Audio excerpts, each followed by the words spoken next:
हे guys, welcome back again. नमस्कार। I hope आप सब अच्छे होंगे और अपनी तैयारी कर रहे होंगे। तो जैसा कि लास्ट वीडियोस में हमने देखा कि कॉन्स्टिट्यूशनल डेवलपमेंट हो रही है इंडिया में आफ्टर 1773। कुछ एक्ट्स आ रहे हैं और अभी तक हमने government of India act of 1858 तक पढ़ लिया था, जहाँ पे हमने ये देखा कि अब ब्रिटिश गवर्नमेंट जो है इंडियंस के साथ थोड़ा कोऑपरेट करने लगी है। उनको पता लग रहा है कि अगर हमको इंडियंस पे रूल करना है तो हमको इंडियंस के साथ कोऑपरेट करना होगा थोड़ा बहुत। मतलब कि ये जो भड़के हुए लोग हैं इंडिया में, तो इनको शांत कैसे करना है। इनको शांत ऐसे करना है कि ओके, इनको थोड़ा सा रोटी डालते हैं, थोड़ा सा प्रेज़ करना शुरू करते हैं इनको। ठीक है, यहाँ पे इन्होंने जैसे कि ठीक है, अभी आपको हम थोड़ी बहुत जगह देना शुरू करेंगे अपनी लेजिस्लेटिव एग्जीक्यूटिव काउंसिल्स वगैरह में, आपको थोड़ी बहुत ही पावर्स दी जाएगी। तो हमने ये देखा कि 15 मेंबर की काउंसिल वगैरह बना दी उन्होंने, फिर सेक्रेटरी भेज दिया जब आपकी कंपनी जो है सही तरह से रूल नहीं कर पा रही थी। तो ये सब हुआ लास्ट वीडियोस में, पूरा डिटेल्ड वे में मैंने बताया है। तो अब आगे चलते हैं। आज हम पढ़ेंगे Indian council act of 1861। Indian council act 1861 क्यों आया? देखिए, सबसे पहले कि रिवॉल्ट हुआ। अब रिवॉल्ट होने के बाद हमने देखा कि अब ब्रिटिश गवर्नमेंट को लग रहा है यार कि नहीं, मतलब कि इंडियंस को हमें अपने ये जो एडमिनिस्ट्रेशन है, जो लेजिस्लेटिव काउंसिल और एग्जीक्यूटिव काउंसिल वगैरह बनाना शुरू किया है, तो इनमें जगह देनी चाहिए इंडियंस को, भारतीय लोगों को इनमें जगह देनी चाहिए। ठीक है, तो अब इसी को मद्देनज़र रखते हुए यहाँ पे ब्रिटिश गवर्नमेंट ने 3 एक्ट लाए इकट्ठे इकट्ठे, 1861, 1892 और 1909। बहुत इंपॉर्टेंट एक्ट है एग्जामिनेशन पॉइंट ऑफ व्यू से। काफ़ी सारे चेंजेस हुए हैं यहाँ पे, तो डिस्कस करेंगे आज हम। ठीक है, uh need to cooperate with Indians. जैसा मैंने आपको कहा कि ब्रिटिश गवर्नमेंट को लगा कि अब जो इंडियंस के साथ कोऑपरेट करना चाहिए। तो आगे क्या हो रहा था कि यहाँ से कुछ ऐसा हुआ कि अब ठीक है, लॉ मेकिंग तो बनना शुरू हो गई है, जैसे मैं आपको बता रहा था कि कानून बनना शुरू हो गए हैं। तो यहाँ पे वॉइसरॉय ने क्या किया कि ओके, वॉइसरॉय ने अब कुछ नॉन ऑफिशियल मेंबर्स जो है नॉमिनेट करना शुरू कर दिए। ठीक है, non official members in the sense, जैसे कि होता है ना कि ठीक है, आप पार्ट तो हैं उस ऑर्गेनाइजेशन के, लेकिन आपको डिसीजन लेने का कोई हक नहीं है। तो कुछ उसी तरह वो मेंबर नॉमिनेट किए गए वॉइस रॉय के द्वारा। नॉन ऑफिशियल मेंबर थे वो अंदर तो होंगे लेकिन उनको कोई हक नहीं है कि आप डिसीजन ले। हाँ, उनकी तरफ से सजेशंस ले सकती है गवर्नमेंट, जो काउंसिल है, लेकिन वो डिसीजन नहीं ले सकते, कोई डिसीजन नहीं ले सकते। तो वॉइस रॉय ने नॉमिनेट किए 3 नॉन ऑफिशियल मेंबर जो कि इंडियंस थे। कौन थे ये? राजा ऑफ बनारस थे, महाराजा ऑफ पटियाला थे और सर दिनकर राव जी थे। किस में नॉमिनेट किए? लेजिस्लेटिव काउंसिल में। ठीक है जी। वॉइस रॉय मैंने बता दिया आपको कौन है इस टाइम पे, लॉर्ड कैनिंग जी। अब यहाँ से decentralisation of powers, last videos में हमने देखा कि सेंट्रलाइजेशन होना शुरू हो रही है पावर्स की। पावर एक हायरार्की ऑर्डर में ऊपर से नीचे डिवाइड हो रही है। तो यहाँ पे decentralisation, decentralisation in the sense कि जैसे हमने देखा था कि बॉम्बे और मद्रास की जो प्रेसिडेंसीज थी वो पूरी तरह पहले तो सबऑर्डिनेट थी बंगाल के नीचे, कि उनको एक डिसीज़न लेने का कोई हक ही नहीं है जब तक बंगाल की जो प्रेसिडेंसी है, बंगाल के गवर्नर जनरल है, वो उसको फाइनल सेंक्शन नहीं करेंगे। लेकिन अब यहाँ कुछ चेंजेस होना शुरू हो गए। डिसेंट्रलाइज मतलब कि दोबारा बॉम्बे और मद्रास के पास पावर्स दे दी गई, लेजिस्लेटिव पावर्स बॉम्बे और मद्रास को दे दी गई। ठीक है, मतलब सेंट्रलाइजिंग जो टेंडेंसी थी उसको रिवर्स कर दिया दोबारा से। क्यों किया मैंने आपको बता दिया, वो जो मतलब धीरे धीरे कुछ भड़के हुए लोग थे और उसकी वजह से सारा सिस्टम हिल गया था ब्रिटिश गवर्नमेंट का। तो यहाँ से अब ये होना शुरू हो गया था। हाँ, तो ऐसे यहाँ पे पावर जो है डिसेंट्रलाइज हो रही थी। और यहाँ पे डिसेंट्रलाइज होते होते क्या हुआ कि 1937 के टाइम पे पूरी जो है एक तरह से इंटरनल ऑटोनॉमिस प्रोविंसेस हो गए थे। 1937 में एक तरह से ऑटोनॉमी मिल गई थी पूरे प्रोविंसेस को 1937 तक।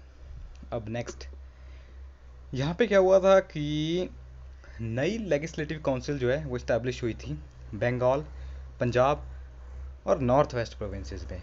मतलब एक तरह से नई लेजिस्लेटिव काउंसिल्स बनना शुरू हुई थी इन एरियाज़ में, जो कि बन करके तैयार हो गई थी लगभग 1886 टू 1897 के टाइम पे। ठीक है जी। अब यहाँ पे क्या था कि पोर्टफोलियो, देखिए पोर्टफोलियो की बात अगर करें हम तो it empowered the viceroy to makes rules and order for the more convenient transaction. एक तरह से पोर्टफोलियो था कि वहाँ पे डिफरेंट डिफरेंट डिपार्टमेंट्स बना दिए गए और उन डिपार्टमेंट्स में डिफरेंट डिफरेंट लोग बिठा दिए गए जो कि नॉमिनेटेड थे वॉइसरॉय के द्वारा उनकी काउंसिल के अंदर, और उनको बोल दिया गया कि ठीक है आपको ये डिपार्टमेंट जो है देखना है, इस डिपार्टमेंट का पूरा चिट्ठा आपको मुझे ला के देना है। ठीक है, एक तरह से मतलब पूरा एडमिनिस्ट्रेशन सेटअप जो है वो शुरू हो गया था। तो यहाँ पे पूरा चिट्ठा मांग लिया गया था और उनके जो ऑर्डर्स थे उस डिपार्टमेंट के अधीन जो लोग कार्य करते थे उनके एक तरह से मतलब वो फाइनल ऑर्डर दे सकते हैं जो भी डिपार्टमेंट उनके पास है on the behalf of council. ठीक है जी। ऑर्डिनेंस पावर, अब देखिए यहाँ पे ऑर्डिनेंस पावर दी गई वाइसरॉय को कि वाइसरॉय जब भी मतलब जैसे हम आज की बात करते हैं ना, तो जब हम प्रेसिडेंट के बारे में पढ़ते हैं तो प्रेसिडेंट के पास क्या होता है, एक ऑर्डिनेंस पावर होती है। ठीक है, आर्टिकल 143 के तहत। तो प्रेसिडेंट क्या होता है कि प्रेसिडेंट जो है जब पार्लियामेंट सेशन में नहीं होती है, अब सेशन में कब नहीं होती है, most of the cases emergencies में नहीं होती है, या फिर जब भी पार्लियामेंट सेशन में नहीं होती है ड्यूरिंग द एमरजेंसी, तो प्रेसिडेंट जो है वो एक नियम और कानून कुछ भी बना सकता है। जैसे अभी भी हम करंट की बात करें तो 1-1.5 महीना पहले जो हेल्थ वर्कर्स के रिलेटेड अभी कोरोना पेंडेमिक चल रहा है, तो यहाँ पे एक ऑर्डिनेंस जारी किया गया था। उस ऑर्डिनेंस के तहत कुछ रूल्स बनाए गए थे कि अगर आप हेल्थ वर्कर्स को जो है तंग कर रहे हैं, जैसे कि हमने देखा था मुंबई और दिल्ली में कुछ दंगे वगैरह हुए थे हेल्थ वर्कर्स के अगेंस्ट, कोरोना पेंडेमिक के अगेंस्ट उन पर थूका जा रहा था, तो प्रेसिडेंट ने एक ऑर्डिनेंस जारी किया। उस ऑर्डिनेंस के तहत प्रेसिडेंट ने कहा कि इतना इतना जो है तुम्हें फाइन देना पड़ेगा, इतना इतना जो है तुम्हें मतलब कि जेल भी हो सकती है। तो एक तरह से रूल बनाया गया, वो था ऑर्डिनेंस। क्यों था ऑर्डिनेंस? क्योंकि वो प्रेसिडेंट ने बनाया था। क्यों बनाया था? क्योंकि पार्लियामेंट सेशन में ही नहीं था। वैसा ही कुछ यहाँ पे वॉइसरॉय को है पावर दी गई ऑर्डिनेंस लाने की। ठीक है, और इसका जो पीरियड था वो 6 महीने तक का। ये पीरियड क्या होता है, 6 महीने तक क्या होता है और कब बाद में एक्ट बनता है, वो पढ़ेंगे हम जब प्रेसिडेंट पढ़ेंगे। एक तरह से बिल्कुल ऑर्डिनेंस पावर्स जो होती है प्रेसिडेंट की। ठीक है, जब हम वहाँ पहुँचेंगे तो सब बताएंगे आपको कि किस तरह प्रेसिडेंट ऑर्डिनेंस बनाता है, फिर कितने टाइम बाद जो है उसको राज्यसभा और लोकसभा की मंजूरी मिलना ज़रूरी है, अगर नहीं होती है तो वो कैंसिल भी हो सकता है, ऑल दिस थिंग्स। ठीक है, ये था आपका इंडियन काउंसिल एक्ट 1861। आगे चलते हैं। आगे आपका इंडियन काउंसिल एक्ट 1892। ठीक है, यहाँ पे भी कुछ चेंजेस हुए। दोबारा एक एक्ट आता है 92 में। यहाँ पे सबसे पहला, increase the number of non official members in the central and provincial legislative council. ठीक है जी, यहाँ पे कुछ जब मेंबर्स की स्ट्रेंथ थी काउंसिल में, एलसी में, लेजिस्लेटिव काउंसिल में, सेंटर में भी और प्रोविंस में भी, तो बढ़ा दी गई धीरे धीरे। ठीक है, लेकिन यहाँ पे क्या था, स्ट्रेंथ तो बढ़ा दी गई लेकिन ऑफिशियल मेजोरिटी उतनी रहेगी, जो कि एक परसेंटेज क्राइटेरिया होता है ना मेजोरिटी का, वो उतना ही रहेगा। भले ही स्ट्रेंथ बढ़ रही है लेकिन ऑफिशियल मेजोरिटी वैसे ही रहेगी। उसके बाद it increase the function of legislative councils. ठीक है, लेजिस्लेटिव काउंसिल के कुछ फंक्शन इंक्रीज कर दिए गए, और वो फंक्शन क्या थे? वो फंक्शन थे आपके power of budget and questioning of executive. ठीक है, मतलब कि बजट डिस्कशन, कितना पैसा कहाँ खर्च करना है, क्वेश्चनिंग द एग्जीक्यूटिव, जो इम्प्लीमेंट कर रहे हैं रूल्स उनके ऊपर क्वेश्चन करना, तुम कैसे खर्च कर रहे हो। ये कुछ फंक्शन दे दी गई है लेजिस्लेटिव काउंसिल को। अब देखिए धीरे धीरे, यहीं से तो मैंने सबसे पहले लेक्चर में आपको यही कहा था कि संविधान हमारा 1773 से बनना शुरू हो गया है, तो ये संविधान ही तो बन रहा है और क्या हो रहा है ये। बाद में फिर 13 दिसंबर 1946 के बाद तो वो सिर्फ ड्राफ्ट होना शुरू हुआ था 26 नवंबर 1949 तक, लेकिन अभी तो ये बन रहा है, यहीं से तो ये कानून और नियम उठाए गए हैं। ठीक है जी, तो अब बजट भी हो गया, सवाल भी पूछ लिए गए लेजिस्लेटिव काउंसिल के द्वारा। आगे चलते हैं। आगे क्या था कि nomination by the appointment of voice Roy and governor. अब क्या हुआ? अब ये हुआ कि नॉन ऑफिशियल मेंबर जो थे, जो हम बात कर रहे थे कि नॉमिनेट किए जा रहे हैं, दोबारा नॉमिनेट। अब वो नॉमिनेशन कैसे हो रही है, यहाँ पे बढ़ा दी गई। सेंटर में तो देखिए जो लेजिस्लेटिव काउंसिल होगी वहाँ पे मेंबर नॉमिनेट कौन करेगा? जैसे आजकल होते हैं ना हमारे प्रेसिडेंट जी 12 लोगों को नॉमिनेट करते हैं अपने पार्लियामेंट में। 12 लोग जो होते हैं नॉमिनेट किए जाते हैं, जिसमें 2 एंग्लो इंडियन होते हैं। कुछ उसी तरह वहाँ पे नॉमिनेशन होगी। नॉमिनेशन कौन कर रहा है? सेंटर में वॉइस रॉय कर रहा है। ठीक है जी, सेंटर में वॉइस रॉय कर रहा है और अपने किसकी रिकमेंडेशन पे कर रहा है? लेजिस्लेटिव काउंसिल जो थी Bengal and chamber of commerce, मतलब एक तरह से बंगाल चैम्बर ऑफ कॉमर्स, क्योंकि आफ्टर ऑल शुरुआत तो सारी बंगाल से हुई थी ना, बंगाल में बैठा था सारा सिस्टम। तो यहाँ पे बंगाल चैम्बर ऑफ कॉमर्स की जो है रिकमेंडेशन पे वाइस रॉय मेंबर्स नॉमिनेट कर रहे हैं। अब चैम्बर ऑफ कॉमर्स क्या होता है? देखिए जिस तरह अपने होते हैं ना यहाँ पे अपर हाउस और लोअर हाउस, राज्यसभा और लोकसभा, ब्रिटेन में क्या होता है? हाउस ऑफ कॉमर्स होता है, हाउस ऑफ कॉमन्स होता है और हाउस ऑफ लॉर्ड्स होता है, कुछ इसी तरह। ठीक है जी, तो मतलब एक तरह से वही सिस्टम थोपने की कोशिश कर रहे हैं वो। अपना जो पार्लियामेंट्री सिस्टम है उसी तरह तो मतलब वहीं से लिया गया है, ब्रिटेन से ही तो लिया गया है अपना पार्लियामेंट्री सिस्टम। ये कुछ सवाल भी आता है कि पार्लियामेंट्री सिस्टम कहाँ से लिया गया है? ब्रिटेन से लिया गया है। अपना फंडामेंटल राइट्स यूएसए से लिए गए हैं, इसी तरह से।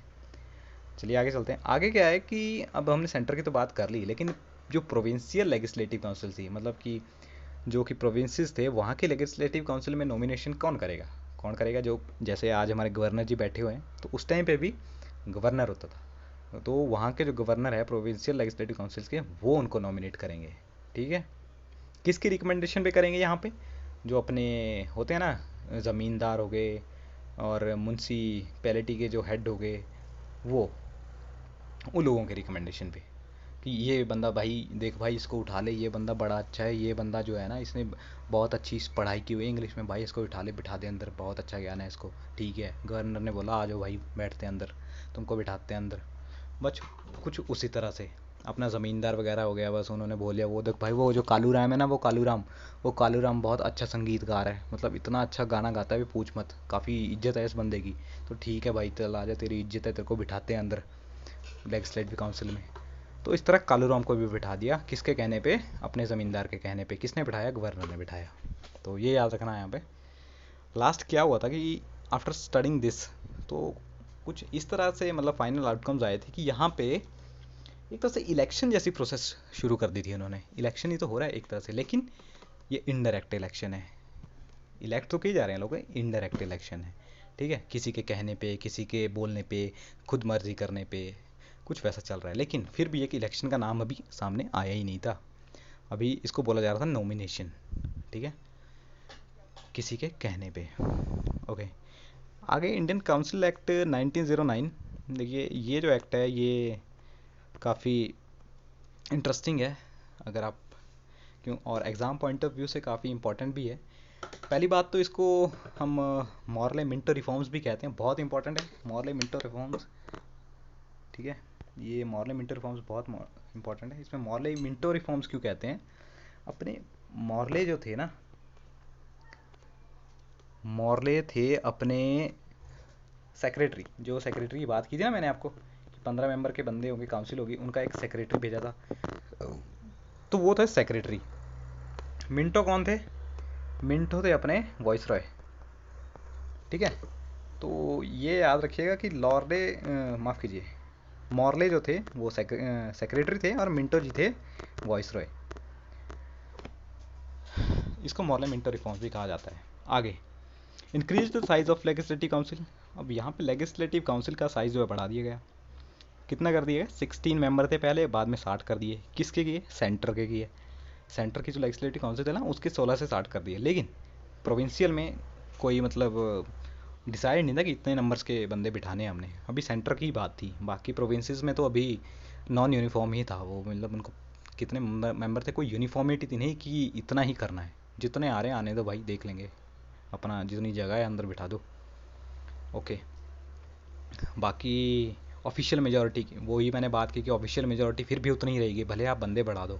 ठीक है, ऑफिशियल मेजॉरिटी उतनी ही रहेगी, लेकिन यहाँ पे बात आती है कि प्रोविंशियल लेजिस्लेटिव काउंसिल जो थी तो वो नॉन ऑफिशियल मेजोरिटी के साथ चल सकते थे। नॉन ऑफिशियल मेजोरिटी मतलब कि एक तरह से यार ऑटोनॉमी जैसे मिल गया उनको कि सेंटर ने जो करना है, तो प्रोविंशियल जो लेजिस्लेटिव काउंसिल थी उनको थोड़ी सी छूट थी कि ठीक है आप नॉन ऑफिशियल चलने दो जैसा आपको ठीक लग रहा है। ओके, बाद में कुछ फंक्शंस और बढ़ा दिए गए लेजिस्लेटिव काउंसिल के, ठीक है। जैसे कि जो बंदे थे ना वो सवाल वगैरह पूछ सकते थे कि कैसे क्या हो रहा है, जैसे आजकल भी हमारे होता है ना क्वेश्चनिंग आवर होता है पार्लियामेंट में, कुछ उसी तरह वहाँ पे कुछ फंक्शंस और बढ़ा दिए गए। धीरे धीरे धीरे धीरे डेवलपमेंट हो ही रही है। अब रिजोल्यूशन लाने हैं, है ना, आपको मतलब बिल वगैरह पास करने हैं, तो कुछ फंक्शन जो है बढ़ना शुरू हो गए। बोथ लेवल सेंटर और प्रोविंस, ठीक है। Satyendra Sinha was the first to join executive council. ये याद रखिएगा, सत्येंद्र सिन्हा, ये कई बार पूछ लिया जाता है। पहला देखिए, फर्स्ट तो होता है, थोड़ा इंपॉर्टेंट होता है हिस्ट्री में फर्स्ट, तो याद रखिएगा ये फर्स्ट कौन थे, first to join the executive council. तो यहाँ पे क्या हुआ था कि पहली बार ऐसा हुआ फॉर द फर्स्ट टाइम कि इंडियंस को जो है एग्जीक्यूटिव काउंसिल में जगह मिली गई, ठीक है।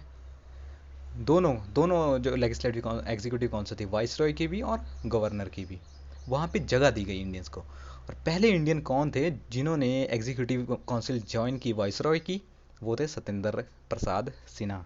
पूरा नाम है इनका सत्येंद्र प्रसाद सिन्हा, ठीक है। किन्होंने उनको अपॉइंट किया, लॉ मेंबर ने अपॉइंट किया। ये छोटी छोटी बातें याद रखिएगा आप, लॉ मेंबर ने उनको अपॉइंट किया, ठीक है जी। ओके जी, आगे चलते हैं। It introduce system of communal representation. अब फादर ऑफ कम्युनल इलेक्ट्रोड की मैंने बात की, तो it introduce system of communal representation. Communal representation मतलब कि अब यही तो था सबसे मेन पॉइंट, देखिए, जिसके जिसके बाद मतलब आज भी हम इसी इसी पॉइंट की वजह से, कम्युनल इलेक्ट्रोड की वजह से लड़ रहे हैं। हिंदू मुस्लिम यही तो किया यार मिंटो साहब ने, मतलब कि हिंदू और मुस्लिम को अलग बांट दिया, बोल दिया कि जो कोई हिंदू लोग हैं उनको, हिंदू लोग सिर्फ हिंदू नेताओं को वोट देंगे, मुस्लिम लोग जो है मुस्लिम लोगों को जिनको नेता बनाएंगे उनको वोट देंगे। तो बांट दिया गया, मतलब कि डिस्टिंग्विश कर दिया गया हिंदू और मुस्लिम्स को, इसलिए उनको कहा जाता है father of communal electorate. Lord Minto ji को कम्युनल इलेक्ट्रोड के फादर भी कहा जाता है, ठीक है। सेपरेट रिप्रेजेंटेशन ऑफ प्रेसिडेंटी कॉरपोरेशन, ये सिंपल है कि उन्होंने क्या किया अब कि एक अलग अलग रिप्रेजेंटेशन कर दी, जो कि मतलब कि आपकी प्रेसिडेंसीज थी उसके अंदर जितने भी डिपार्टमेंट वगैरह थे ना, वहाँ पे मतलब कि सबकी अलग अलग रिप्रेजेंटेशन करना शुरू कर दी गई, like chambers of commerce, universities, ज़मींदार, ये सब चीज़ें, ठीक है। तो आई होप कि आपको ये सब चीज़ें अभी तक क्लियर होगी जो भी मैंने आपको कही। काउंसिल एक्ट 1909, काउंसिल एक्ट 1892 और काउंसिल एक्ट 1861। तो ठीक है, बाकी ये कंटिन्यू करेंगे नेक्स्ट वीडियो में। तब तक के लिए पढ़ते रहिए, खुश रहिए और ऑल द बेस्ट। जय हिंद।